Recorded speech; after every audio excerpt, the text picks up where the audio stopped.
seperti mengancam, tetapi maksudnya itu menyadarkan. Maksudnya itu menyadarkan orang supaya mereka itu bertobat. Jadi para nabi itu tidak pernah bersuara keras hanya untuk membuat orang takut, tapi mereka itu bersuara keras supaya orang sadar salah itu lalu bertobat. Nabi-nabi akan mengatakan, walaupun sekarang situasi kita belum aman, Allah akan bergerak, Allah akan bertindak atas nama kita. Jadi mereka memberikan harapan, kekuatan, semangat bagi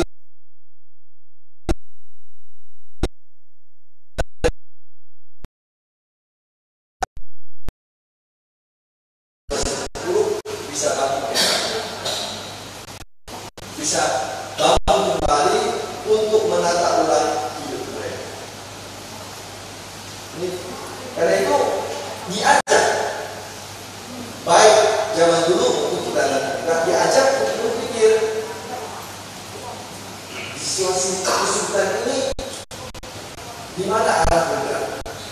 Apakah Allah memang ada? Karena itu orang berpikir begitu. Saya sudah bekerja baik, saya sudah jujur.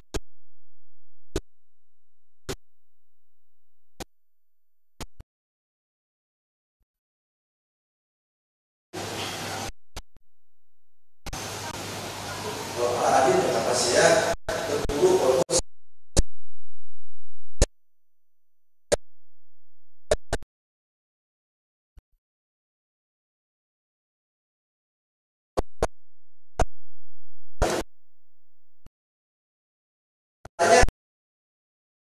orang-orang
tidak percaya pada kekuatan.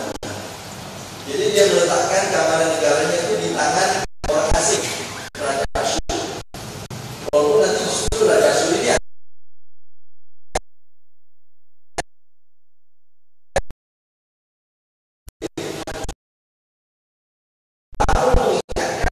bagaimana bahwa orang kerajaan utara, raja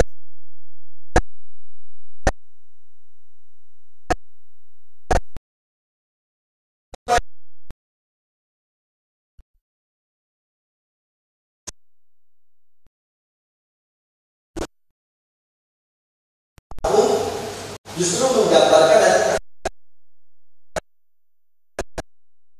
dan hanya kerajaan utara, tapi juga kerajaan Asyur. Jadi kan percuma kalian mempercayai diri kerajaan utara Asyur. Ini juga kerajaan Asyur. Jadi ini pusat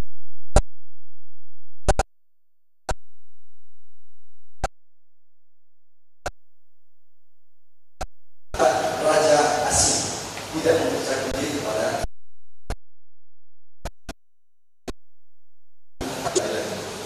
dengan mempercayai diri kepada kerajaan asing yang manusiawi, yang tidak percaya kepada Allah Israel, malah mereka menguburkan kejahatan dan kemunafikan. Ini tema dari Habakuk.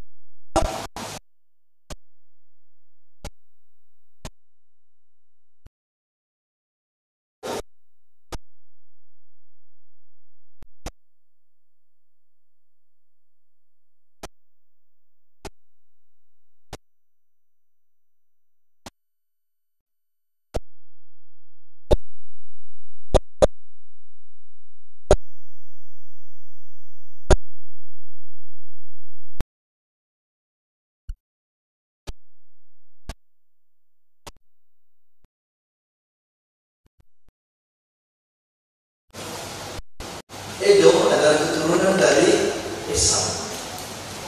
Yakub dan Esau adalah dua saudara kandung. Bapaknya adalah Ishak, ibunya adalah Ribka. Jadi Ribka mengandung dua anak kembar dalam rahimnya, Esau dan Yakub. Dan nanti ceritanya adalah dua anak kandung ini, dua anak kembar ini dari kandungan sudah tidak pernah akur sampai dengan dewasa. Ya, provokatornya memang si Yakub juga. Nanti kita dengan cerita bagaimana Yakub provokator dibantu oleh istri ibunya Ribka yang memihak kepada Yakub. Nah, di sini ada Habakuk akan memulai Israel yang merupakan nama dari Israel untuk mengingat kembali kesalahan dosa mereka yang tidak adil, yang menyeleweng, untuk bertobat.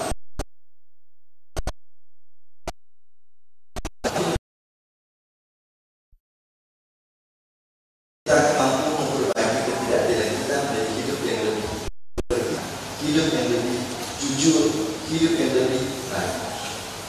Ini tema dari Habakuk.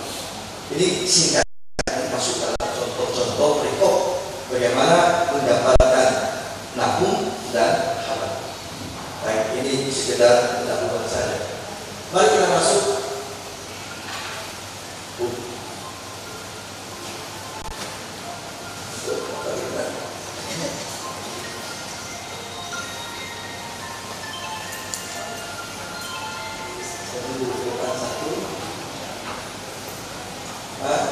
Slide ke depannya. Nahum. Oke, baik. Siapa Nahum? Nahum ini adalah dalam kitab suci disebut namanya orang Elkos, tapi tidak disebutkan keterangan lebih lanjut tentang Elkos ini. Dia hanya menyebut dirinya sebagai orang Elkos. So, itu selesai. Apa arti nama Nahum? Orang Ibrani itu kalau menulis selalu pakai huruf Latin saja, NKM. Jadi tidak pernah menulis huruf ini. Semua tulisan Ibrani, kitab suci, buku, koran, semua huruf Latin. Itu tambah sendiri di kepala kita. MKN, makan, maki, makna, pokoknya tambah sendiri. Jadi penulis SMS pertama adalah orang Ibrani. Kira-kira seperti ini di desa. Katanya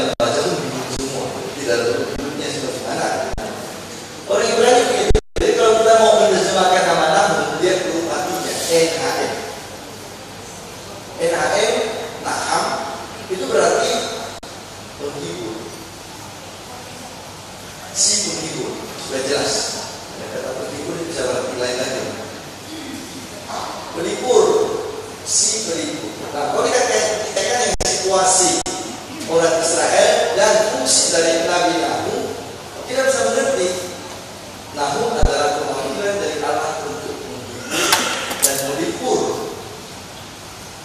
orang-orang yang sedang kehilangan harap, orang-orang yang sedang susah, orang-orang yang dalam keadaan sulit, baik dalam masalah pribadi, masalah sosial, masalah ekonomi, atau masalah iman. Inilah Nahum. Nah, isi dari kitab Nahum bisa kita temukan dalam dua teks ini sebenarnya. Dua teks ini. Satu, bab 1 ayat 3 sampai dan bab ayat 7. Bab 3 ayat 3 dan 7.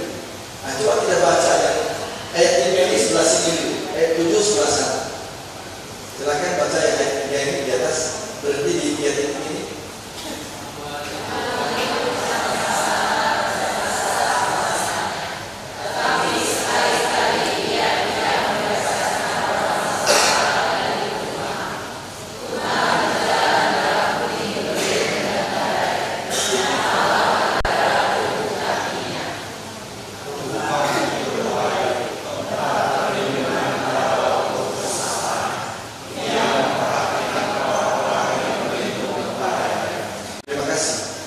Dua ayat ini kita sudah bisa kira-kira tahu isi keseluruhan dari kitab Nahum.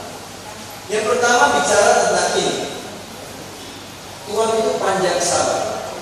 Tuhan memberikan kepada manusia waktu yang tak terbatas untuk bertobat. Maka itu panjang sabar. Seolah-olah sabar bisa diukur.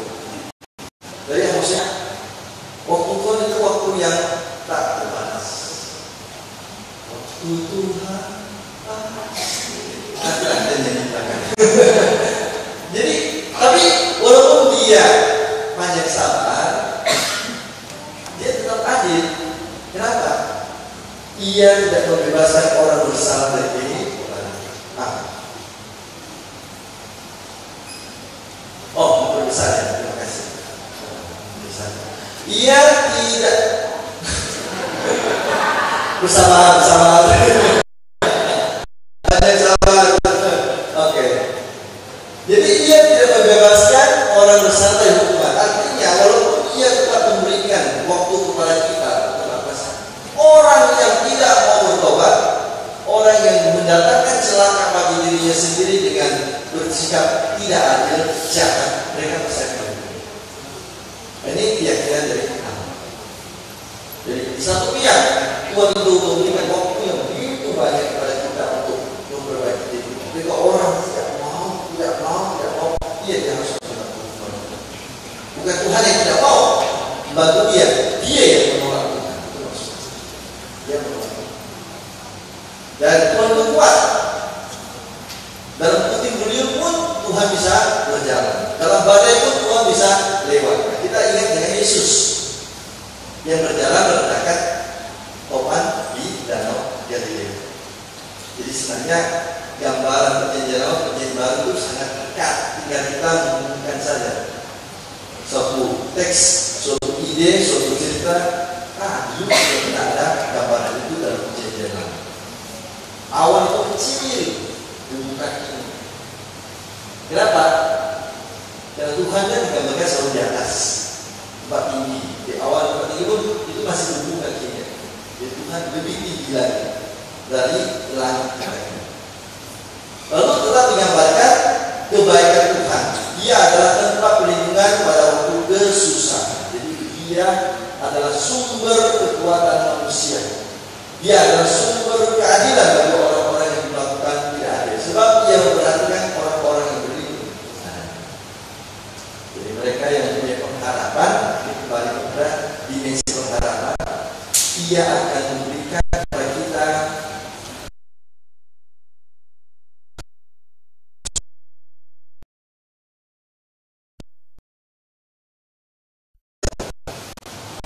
Dia tidak akan membuat kita putus asa istilahnya. Inilah Nabi pengharapan.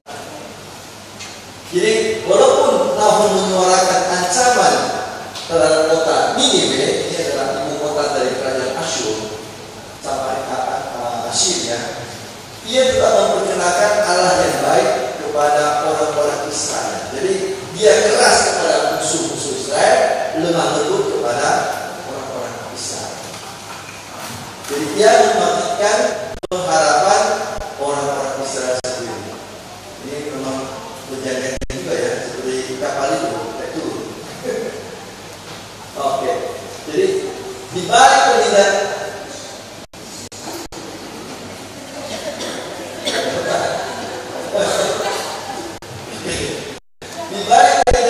dan penderitaan orang Israel, Allah tetap dan akan tetap bekerja membela orang Israel. Jadi di sini dibangkitkan suasana optimistis. Jangan putus asa. Di balik segala kesulitan kita ada jalan keluar. Istilahnya, sepanjang apapun malam kita, besok pasti ada matahari. Tetap ada ujung di lorong yang gelap.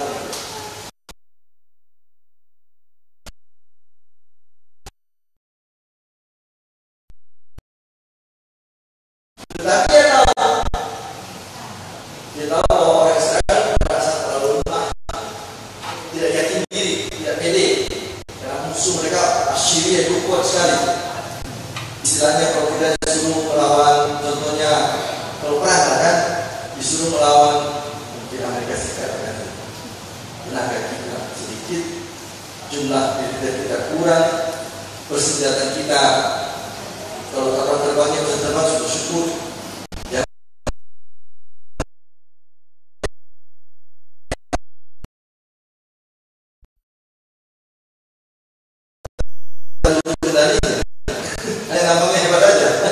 Jadi segala persenjataan kalah, jumlah orang kalah, tidak terlatih dan seterusnya.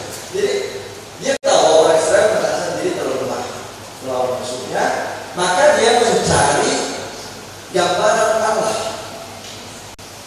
Nah, Nabi menggambarkan Allah dengan cara yang berbeda. Selama ini Nabi menggambarkan Allah sebagai gembala, sebagai tukang anggur, sebagai tukang. Sudah duduk dengan tenang, sudah berladang, sudah mempunyai ternak. Tetapi pada sesuatu perang, Allah tidak digambarkan sebagai tukang beri atau gembala domba. Allah adalah panglima perang. Jadi Nabi menggambarkan Allah dengan cara yang relevan dengan situasi Israel waktu itu. Allah adalah panglima perang kita yang akan menghancurkan semua musuh kita. Tidak ada satupun akan dibiarkannya berdiri di atas bumi. Ini model seperti Musa membawa orang Israel keluar dari Mesir. Kembali gambaran yang sama. Saat orang Israel di padang gurun menghadapi banyak kesulitan, musuh-musuh, Allah adalah panglima perang. Nah, menggambarkan yang sama. Ia akan bekerja memusnahkan musuh Israel. Ia akan menciptakan keadilan dan kebenaran. Dan kenyataan itu benar nanti. Dengan apa? Kehancuran Asyur tahun 612. Memang waktu Nahum berbicara, Asyur belum hancur.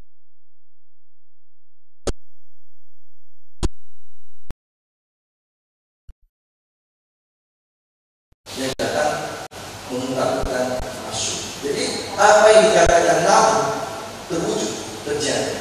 Tapi orang Israel tidak cukup sama. Orang Israel tidak cukup kuat bertahan pada saat. Ini gambaran dari kitab Habakuk sendiri tidak jelas identitas, tidak pernah diterangkan di dalam kitab suci siapa dirinya, asal-usulnya juga tidak tahu dan benar. Maka orang berpikir jangan kitab Habakuk, Nabi Habakuk ini tidak berbicara khusus untuk satu periode atau satu tempat saja. Walaupun memang ada catatan dia bekerja di daerah Kerajaan Selatan, Yehuda. Tapi nampaknya khusus kitab ini lintas ruang dan lintas waktu. Dengan kata lain, nubuatan Habakuk ini bukan hanya ditujukan untuk Kerajaan Selatan, orang-orang Yehuda, tapi juga ditujukan untuk semua orang-orang beriman. Bukan hanya di Israel pada masa itu, tetapi juga untuk segala tempat di mana terjadi situasi yang sama. Jadi pada masa hidupnya dia ditulis sekitar abad 7 sebelum Masehi atau awal abad sebelum Masehi. Jadi pada saat di mana Babilonia sedang mengganti kekuasaan Assyria. Ini tahun 600-an, 600-an atau 500-an, di akhir-akhir 500-an sebelum Masehi.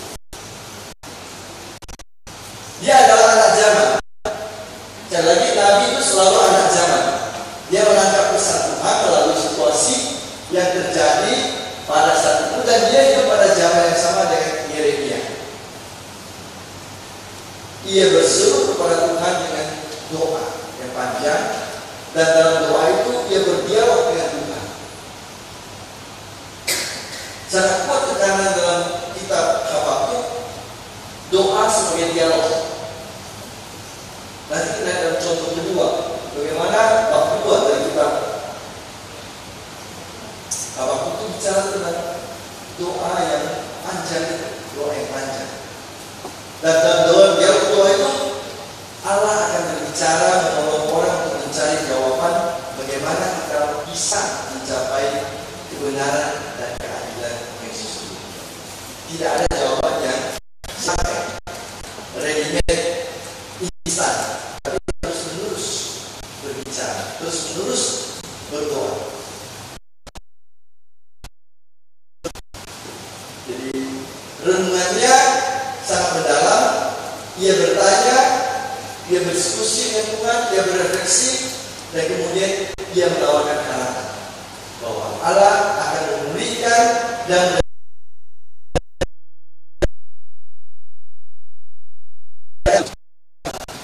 tidak seperti dianggap hina, maka mengalahkan musuh, mengalahkan dosa, berarti kita akan kembali derajat kita kembali kepada manusia yang bermartabat. Ketika kita menjatuhkan diri kita dalam penindasan setan, nanti Habakuk itu berbicara kepada soal penindasan dari militer, dari penindasan dosa juga dari manusia. Ketika kita jatuh dalam dosa kita itu hina di hadapan semua orang. Tetapi ketika kita bertobat, kita diangkat kembali dalam martabat yang mulia. Jadi Allah akan memulihkan kembali kemuliaan manusia dengan berani bertobat dari ketidakadilan dan kejahatan. Nah baik, ini soal Habakuk. Nah sekarang kita coba lihat sekilas satu contoh yang tadi kita akan mulai agak lambat tentang pertemuan yang pertama dari Nahum. Ini Nahum 1 ayat 1 sampai 8 ayat ini kita baca secara cepat saja dalam hati kita. Ini teksnya bicara ayat 2 dan ketiga ini bicara tentang sifat Allah, terhadap musuh dia kuat, pemarah, pencemburu, terhadap orang Israel dia banyak sabar. Lalu kemudian digambarkan di sini kekuatan Tuhan terhadap contoh alam, laut dikeringkan, sungai dibuat gersang, gunung pun menjadi tandus, dan artinya pohon besar, bunga-bunga akan jadi layu. Semua akan berguncang di hadapannya, bukit juga, semua akan runtuh di hadapan Tuhan.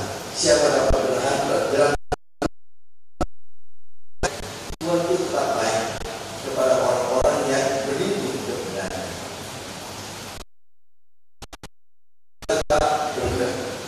Ini 8 ayat pertama. Ini pertemuan pertama. Jadi ada dua sisi yang di sini dalam pertemuan pertama itu. Perhatikan ada dua sisi.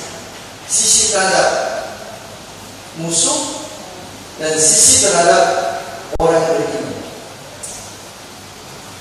Musuh Israel, orang yang punya pengharapan. Ini dua sisi itu digambarkan.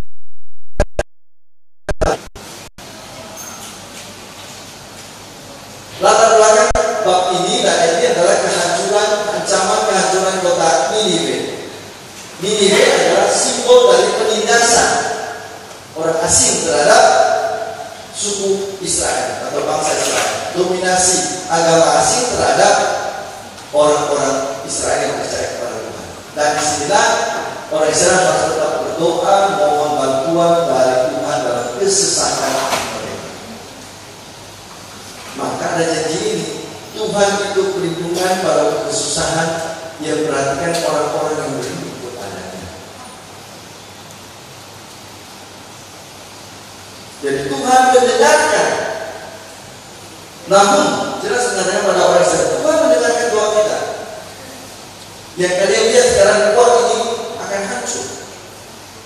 Memang pada waktu Nahum hidup belum hancur Asyur, belum. Bahkan kerajaan Israel dihancurkan oleh Asyur. Tetapi memang Asyur telah hancur tahun 612 sebelum Masehi.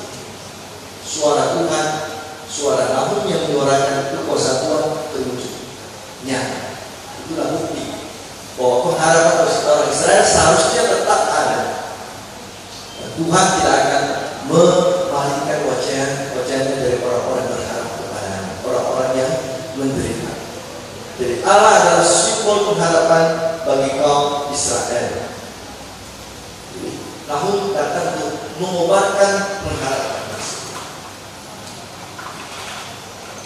Lalu kalau kita dalam teks itu kita lihat dari segi judulnya apa arti Nahum, penghibur, pelipur, kemudian gambaran tentang kekuatan Tuhan terhadap musuh dan terhadap orang Israel. Terhadap Israel Tuhan sangat membela, terhadap musuh Tuhan sangat keras. Digambarkan dengan seluruh alam ciptaan yang tunduk di bawah kekuasaan Tuhan. Kalau kita tidak bisa membaca teks itu dalam bahasa Ibrani. Kita baca dalam bahasa Ibrani. Dalam bahasa Ibrani teks itu bab 1 ayat 1 sampai 8 itu disusun. Setiap kata itu dimulai dengan abjad ABCD itu. Dari 8 ayat itu dia mulai dengan kata dimulai dengan A, ayat pertama. Ayat kedua dengan kata dimulai dengan kata B. Misalnya saya buat contoh ya. Aku ini binatang jalan. Ini kata awal. Lalu saya mesti lanjutannya. Bukan binatang seperti di kebun binatang. Dengan kata B kan. C. Celakalah orang yang tidak percaya pada puisi. Contoh. Jadi itulah sebenarnya akustik. Dengan kata lain, puisi dan puisi. Perikop ini disusun dengan menggambarkan Tuhan dari sejak awal telah teratur merencanakan pelindungan terhadap Israel. Jadi disusun yang baik itu menggambarkan rencana Tuhan yang teratur sejak semula. Jadi pelindung, pelipur bagi orang Israel kala kesusahan. Dan akan menjadi Israel menghancurkan musuhnya sampai habis. Ini cara Nahum menggambarkan, membagikan harapan orang Israel tentang kekuatan Tuhan. Jadi masuk akustik sangat baik. Dia akan memperbaiki kerusakan yang terjadi karena sentuhan dari Asyur, dan dia akan memusnahkan musuh-musuh Israel dengan kekuatan yang dahsyat. Jadi itu terhadap militer, tetapi Nahum tidak mau berhenti pada soal militer. Sebenarnya juga mau menegur soal dosa manusia sendiri, ketidakadilan orang Israel sendiri. Apa yang terjadi sekarang itu sebenarnya juga akibat dari ketidakadilan kalian, raja-raja, pemuka agama, orang-orang beragama. Bahwa kita menjadi lemah begini karena kita tidak kuat, karena kita sendiri pun tidak bersatu. Kita pun makan. Kita pun tidak ada satu sama lain. Jadi kita tidak punya kekuatan melawan kekuatan dari luar. Kalau kita sendiri tidak kuat, karena kita melawan musuh kita yang lebih kuat.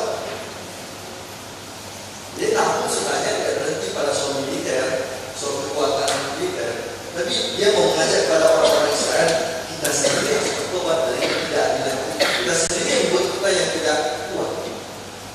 Kita melemahkan diri kita sendiri. Kita harus mengalahkan ketidakadilan di dalam diri kita supaya kita menjadi lebih bersatu. Bagaimana mungkin suatu benteng yang di dalamnya saling berperang bisa melawan musuh dari luar? Mereka sudah terobos di dalamnya sendiri.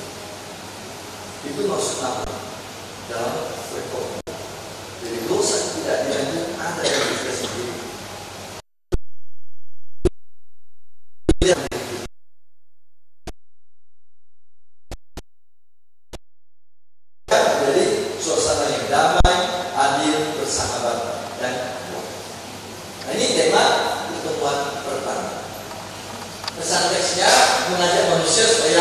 bergerak dari keadaan tidak baik kepada keadaan yang baik, dari kecemasan kepada ketenangan, dari ketidakpastian kepada kepastian akan Tuhan.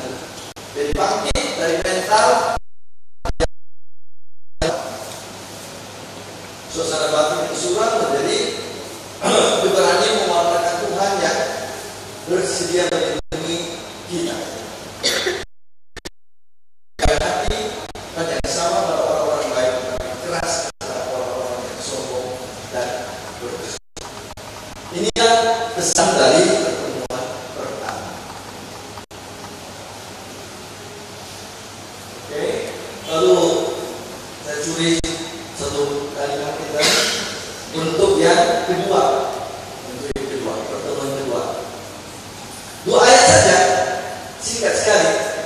Allah memberikan kemuliaan manusia. Beberapa itu terhadap engkau, jagalah benteng, awasilah jalan, ikatlah pinggangmu kuat-kuat, kumpulkanlah segala kekuatan. Sesungguhnya Tuhan akan memberikan kemuliaan Yakub seperti kemuliaan Israel, sebab para perampas telah merampasnya dan membinasakan.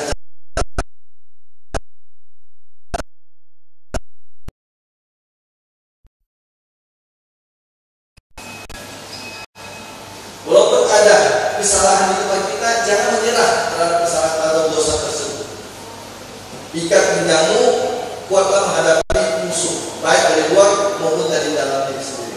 Lalu yang kedua, inilah yang nanti menjadi tema di pertemuan kedua. Allah akan memberikan kemuliaan Yakub seperti kemuliaan Israel, sebab para perampas telah merampasnya dan membinasakan cara-caranya.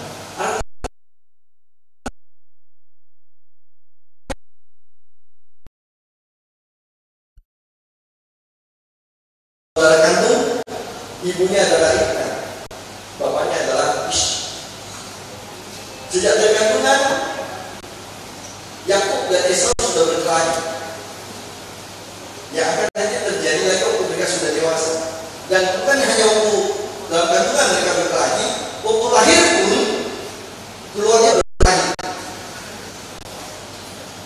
Kenapa? Esau kan duluan, tetapi Yakub ini tidak mau kalah. Dipegangnya tumin Esau, ikut dia keluar. Begitu cerita kitab suci, baca saja.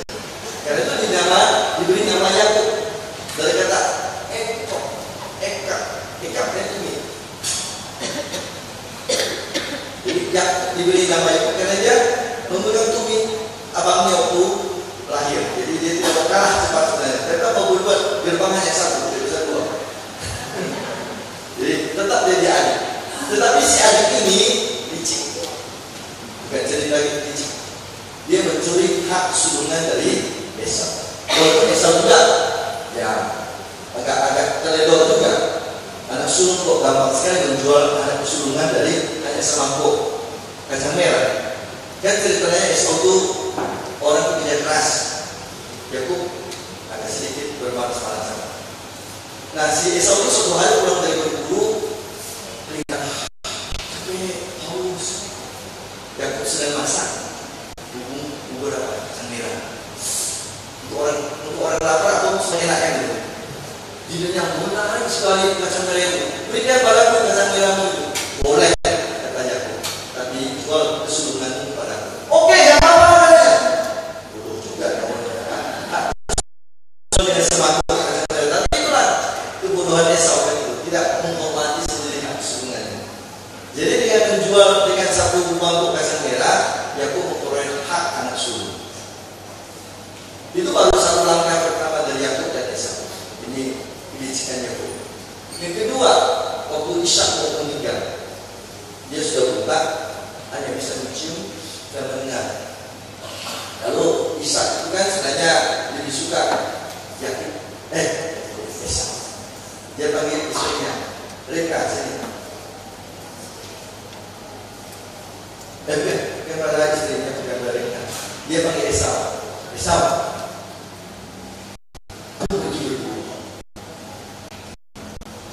Dan kemudian kau masak makanan yang enak, kasihan pada saya. Lalu aku memberikan padamu berkat terakhir, berkat dari orang tua kepada anak, dan anak sulung kamu berhak dapat berkat. Ribka dengar itu, nampaknya ibu punya bakat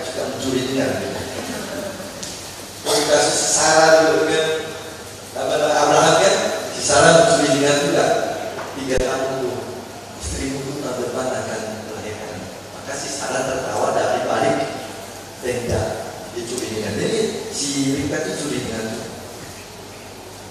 Bapak suruh mau mati, berkatnya dikasihkan pada Esau. Cepat-cepat dia kerjasama dengan si Yakub. Ini kamu ambil pakaian abangmu Esau, pakaikan di bajumu, lalu kasih juga semacam bulu kambing di situ, karena itu kulitnya halus, Esau itu kasar. Jadi pakai kulit kambing di lenganmu, pakai baju Esau di bajumu. Saya akan masak makanan enak, ambil kambing dari kanan kita juga. Kamu nanti kasihkan kepada bapakmu, kamu dapat berkat. Begitu ceritanya. Jadi Ribka yang biasa, dia pihak anak bungsunya, lalu si dari Esau, kambing yang sedikit dibawa sudah selesai kan, karena Esau masih pergi berburu, belum tentu dapat hewannya. Jadi sudah selesai, Yakub membawa semangkuk daging enak, asalkan ibunya dikasihkan kepada bapaknya itu. Esau, engkau itu? Ya bapak, aku ini Esau.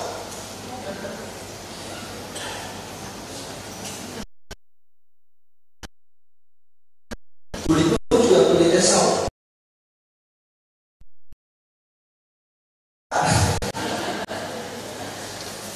Jadi akhirnya, setelah dia makan, diberkatilah si Yakub itu oleh si Ishak dengan berkat anak sulungnya.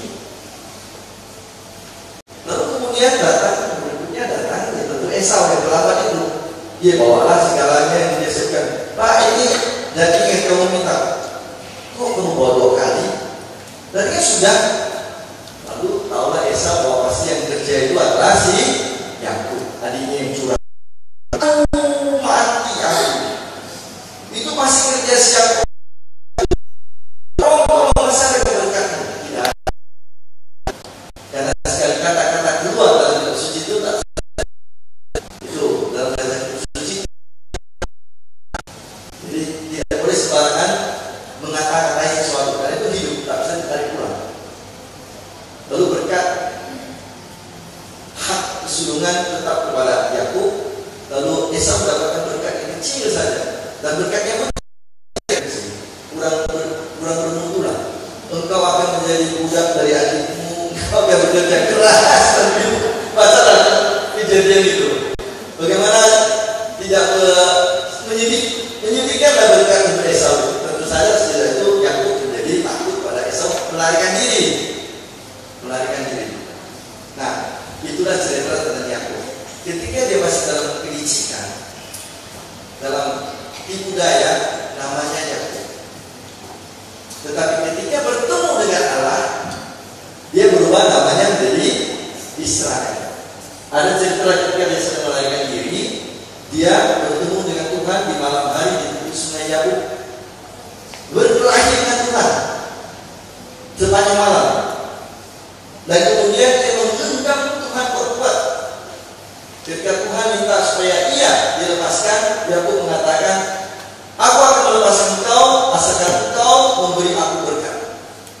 Ini Yakub dari dulu memang suka mencari kesempatan dan kesulitan.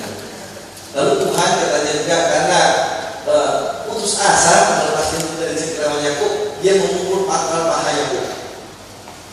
Istilah pangkal paha itu eufemistis, penghalus.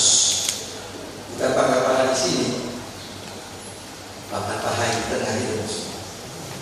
Nah, jadi kan dulu orang Israel tidak pernah memakan bagian hewan itu. Karena itu adalah bagian di mana Tuhan memukul pangkal paha Yakub. Dan Yakub adalah nenek moyang orang Israel kan. Nah, Tuhan kemudian mengubah nama Yakub menjadi Israel. Engkau tidak lagi disebut Yakub, tetapi Israel. Apa artinya Israel? Allah berjuang. Allah berjuang. Allah mau untuk berjuang melepaskan diri dari cengkeraman Yakub. Tetapi kemudian juga diartikan bahwa Israel berjuang bersama dengan Allah. Israel itu menjadi Allah yang berjuang bersama dengan umat Israel. Dan setelah dia bertemu dengan Allah, Yakub ini yang kemudian berubah namanya Israel menjadi orang baik. Dia pergi meminta maaf kepada abangnya Esau. Dan keturunan abangnya itu namanya Edom. Dan keturunan Yakub kita sebut dengan bangsa Israel. Nah, keturunan ini tidak berdamai. Edom dan Esau berkelahi terus. Dalam berikut kedua ini cerita tentang Edom dan Israel. Simbol dari persaingan antara kekuatan kasar dari Esau. Esau memang orangnya berangasan, emosional, tinggi. Jadi keturunannya juga gaya-gayanya itu gaya preman. Dan Allah akan menjanjikan bahwa bagaimana Allah menolong Israel menghadapi bangsa Edom.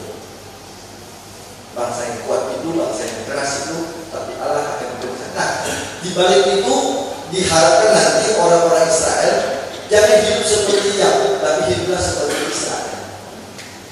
Bertobat dari kesalahan, egoisme, penipuan, ketidakadilan, menjadi bangsa yang terpilih, umat Allah yang baik, yang adil dan yang benar. Jadi ada permainan nama antara Yakub dan Israel di situ. Yakub berarti orang yang belum bertobat, orang yang masih terlibat dalam kejahatan, orang yang tidak adil, orang yang mau untung diri sendiri. Israel adalah orang yang telah bertemu dengan Tuhan, sekarang berjuang bersama dengan Tuhan untuk mencapai keadilan, mencapai kedamaian, pengampunan dan kebaikan. Itu kira-kira pertemuan kedua secara singkat. Kita sudah saya pikir selesai dulu tentang nanti selesai istirahat makan siang kita akan bicara tentang Habakuk. Tapi Habakuk akan lebih singkat. Dan kalau kita bicara lebih singkat, saya kembalikan kepada moderator. Silakan.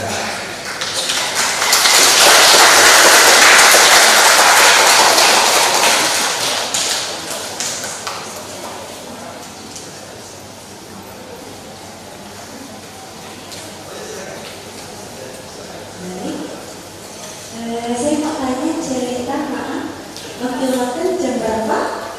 12 ya?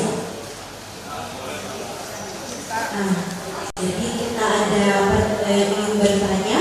Boleh saya beri 3 orang untuk bertanya. Boleh angkat tangan jika ingin bertanya.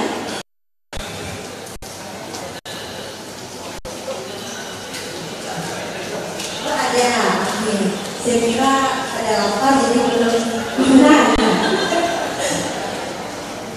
Jawab saja ya.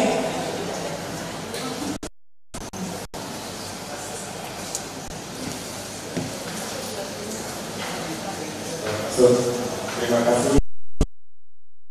Maksud dari perjanjian lama yang tadi sekilas kita dengar itu, Allah itu begitu ketika manusia yang taat akan diberkati, tapi ketika yang melawan bahkan juga akan dimusnahkan atau dibinasakan. Bahkan satu kota yang itu zaman Nabi itu semua manusia dihabiskan. Jadi orang yang tidak taat kepada dia akhirnya dibinasakan. Lalu di perjanjian baru ya kan ada Yesus namanya kasih. Dari pengalaman pribadi saya, dari renungan saya yang pernah saya renungkannya, seringkali kan dikatakan bahwa dosa asal itu adalah ketika turunan dari Adam gitu ya. Tapi apakah dari hasil pemikiran saya, tapi mungkin nanti pas koreksi ya. Manusia diciptakan, manusia itu ada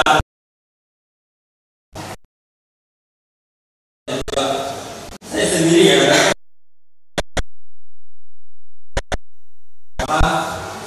di mata gitu. Jadi kalau kita kesal sekali kita akan yang lebih dahsyat lagi. Tapi dari situ saya berpikir kayaknya ini ada sesuatu yang apa ya, kelihatan awalnya juga kayak begini, misalnya dia tidak tahan, kita habisin, kita hancurkan gitu. Jadi dari pemikiran saya mungkin dikoreksi atau sifat dari salah satu sifat yang Allah pada dasarnya ada juga sehingga turun kepada kita. Jadi tentang amarah, balas dendam dan lain-lain. Lalu sehingga pada perjanjian baru datanglah Yesus untuk mengenal kasih. Lalu ketika Tuhan Yesus datang, waktu itu saya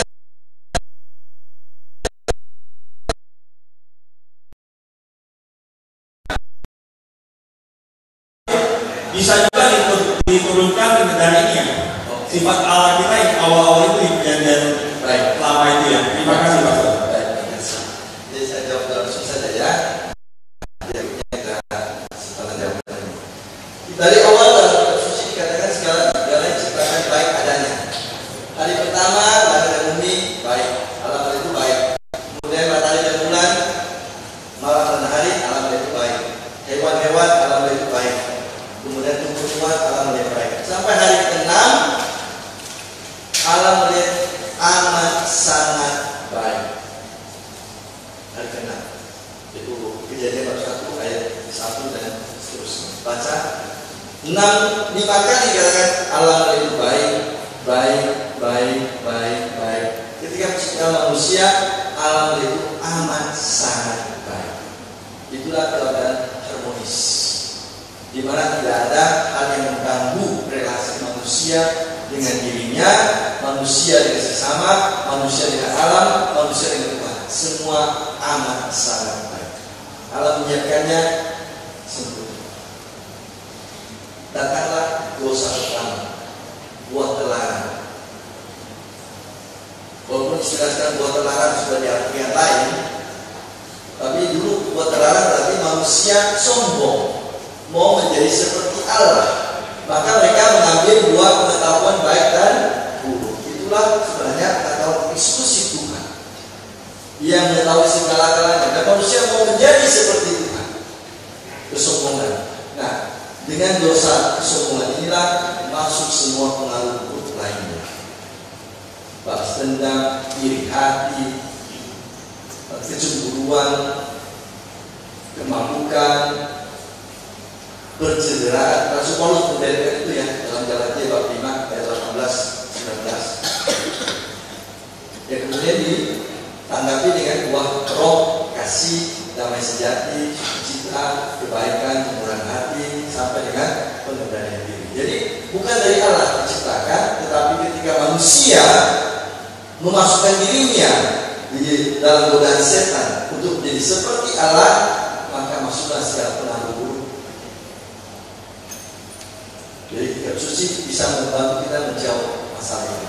Nah, Yesus datang supaya akar dari dosa itu dicabut. Akar dosa itu dicabut. Kesombongan manusia yang membawa segala dengan segala akibat berikut. Dengan pengorbanan bisa, tetapi satu hal yang masih tidak bisa, satu dengan tidak bisa. Allah tidak mau.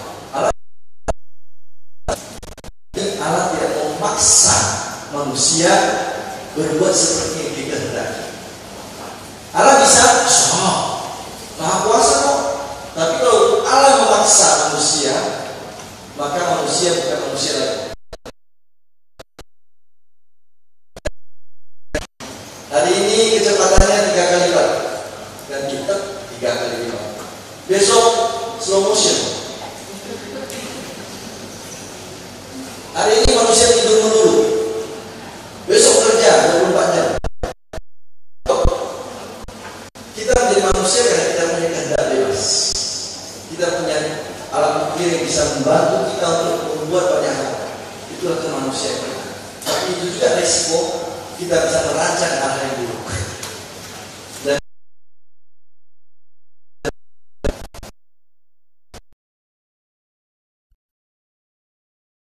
tetapi saya tidak mengubah kodrat kebebasan manusia itu. Tetap ada. Jadi terserah sekarang kita memilih jalan yang ditawarkan Yesus atau jalan yang digoda oleh setan kepada kita. kita akan tetap menghadapi situasi. Bukan Allahnya yang menciptakan itu, tetapi kesalahan pertama kita mengundang banyak efek yang berikutnya masuk ke dalam. Sama dengan saya contoh hari itu yang agak sedikit berbeda ya, tapi kurang lebih bisa arah sama. Kita berdosa, kita minta maaf pada orang lain maafkan kepada kita, tapi paku di lubang yang dicabut itu tetap ada lubangnya kan sekarang. Dinding itu tidak lagi rata. Begitu kita buat berdosa, lalu kita minta ampun dicabut pakunya, lubang itu ada. Nah, bagaimana kita mengisi lubang itu? Nah, lubang itu bisa diisi dengan kasih Tuhan. Kita biarkan ketidakdewasaan kita mengisi kembali yang menodai diri kita ini. Jadi kita tetap berjuang, walaupun kita tetap sudah diselamatkan oleh Tuhan, dibaptis, melakukan persoalan Roh Kudus. Tapi kalau kita dengan baik, dengan setia, dengan tekun, maka ada kemungkinan lubang di dinding kita itu akan terisi dengan hal yang buruk. Baik,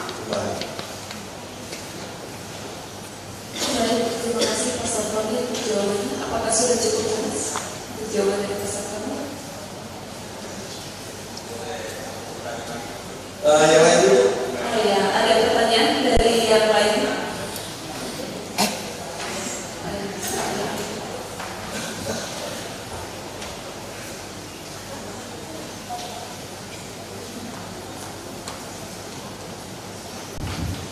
Selamat siang Pastor, selamat siang saudara-saudara sekalian. Terima kasih atas kesempatan yang diberikan. Pastor, saya tanya tentang paha tadi. Oh, Ya. menarik pakai paha.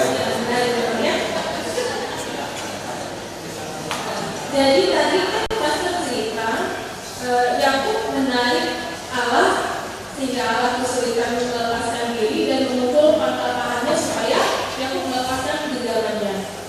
Pertanyaan saya, bukankah Allah itu maha kuasa, luar biasa, bisa apa aja? Jadi kenapa waktu itu sulit melepaskan cengkramannya Yakub? Seperti ini. Terima kasih. Baik. Ini kitab suci itu memang sangat menarik. Di satu pihak Allah dipuji, dimuliakan sebagai Dia Maha Kuasa, Maha Tinggi dan Maha lain-lainnya. Tetapi mereka juga sangat suka menggambarkan Allah seperti manusia. Itu namanya antropomorfistis. Antropos itu manusia. Jadi Allah itu digambarkan seperti manusia dengan sifat-sifat manusiawi. Contohlah dalam kitab Kejadian bab 2. Kalau bab pertama Allah menciptakan hanya dengan firman-Nya kan. Yang kedua itu Allah menciptakan melalui apa? Mengambil tanah, kemudian dibentuklah badan itu. Dan yang pertama itu laki-laki, karena prototipe jelek bentuknya. Karena laki-laki lebih jelek dari perempuan. Itu perempuan itu bentuknya kedua lebih bagus. Sudah ada pengalaman pertama yang kurang bagus. Jadi Allah itu digambarkan seperti manusia biasa. Lalu dikatakan lagi menghembuskan nafasnya. Lalu dikatakan Allah berjalan-jalan di Firdaus mencari Yesus. Hai, Yesus. Mencari Adam. Ada Adam di mana kau? Ada Allah Maha Kuasa kan itu. Kok masih mencari Adam? Nah, jadi kitab suci itu karya sastra yang sangat menarik. Dia mencampur adukan semua gambaran manusia tentang Allah dengan cara yang berbeda-beda. Di satu pihak Allah itu maha, sangat jauh, sangat hebat. Di lain pihak sangat manusiawi, sangat dekat dengan kita. Nah, ini gambar yang kedua yang dipakai dalam Ishak. Yakub berkelahi dengan Ishak. Setelah itu adalah cara mereka menggambarkan bagaimana mereka meyakini Allah itu sungguh-sungguh berjuang bersama Israel. Mengapa Yakub namanya menjadi Israel? Ini sebenarnya gambaran cara mereka saja. Tentu tidak begitu. Itu hanya cara bagaimana orang Israel meyakini bahwa sungguh Yakub ini adalah nenek moyang kita yang dekat dengan kita.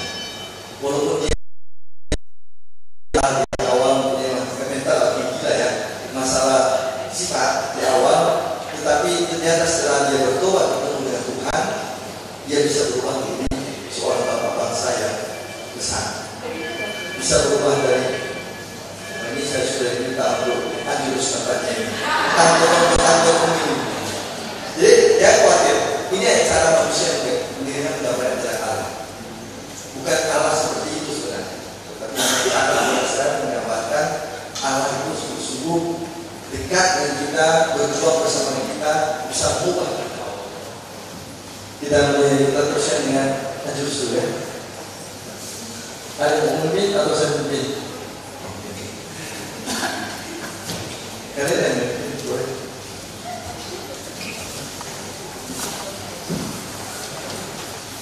Maria diberkati oleh malaikat Tuhan. Salam Maria, penuh rahmat, Tuhan sertamu, terpujilah engkau di antara wanita dan terpujilah buahmu Yesus.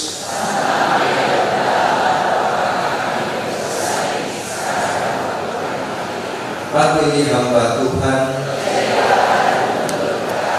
Salam Maria, penuh rahmat, Tuhan sertamu, terpujilah engkau di antara wanita dan terpujilah buahmu Yesus.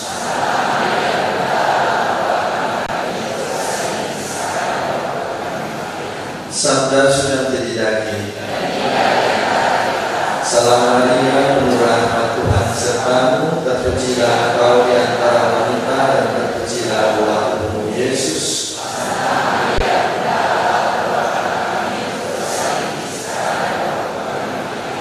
Doakanlah kami ya Santa Bunda Allah.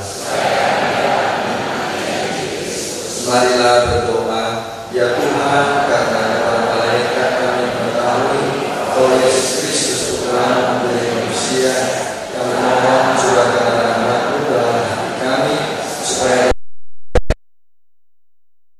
para kebangkitan yang mulia oleh Kristus Tuhan kami. Amin. Dalam nama Bapa dan Putra dan Roh Kudus. Amin. Baik, bagaimana moderator? Masih ada pertanyaan atau mau makan siang?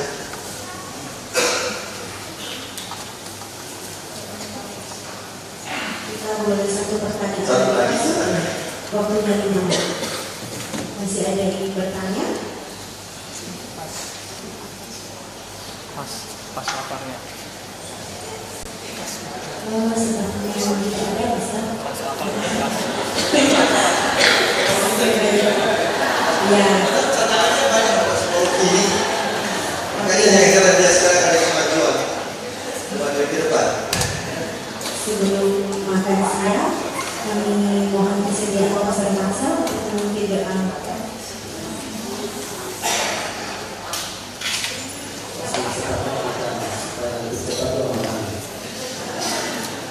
Dalam nama Bapa dan Putra dan Roh Kudus. Amin. Allah Bapa yang Maha Kuasa, bersyukur atas berkat-Mu kepada kami sampai siang hari ini.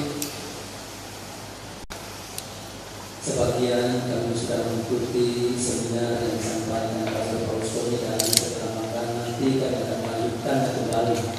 Terima kasih atas kegiatan seminar ini, dan kami percaya bahan yang disampaikan kepada kami agar kami semakin memahami rencana dan kehendak-Mu dalam diri kami.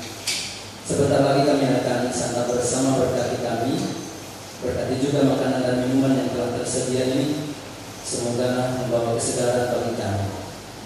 Semoga jamuan iman kami dan semangat persaudaraan di antara kami semakin dalam adanya. Tuhan sertamu. Saudara-saudari sekalian, makanan dan minuman yang akan kita nikmati senantiasa diberkati Allah yang Maha Kuasa, Bapa dan Putra dan Roh Kudus. Amin.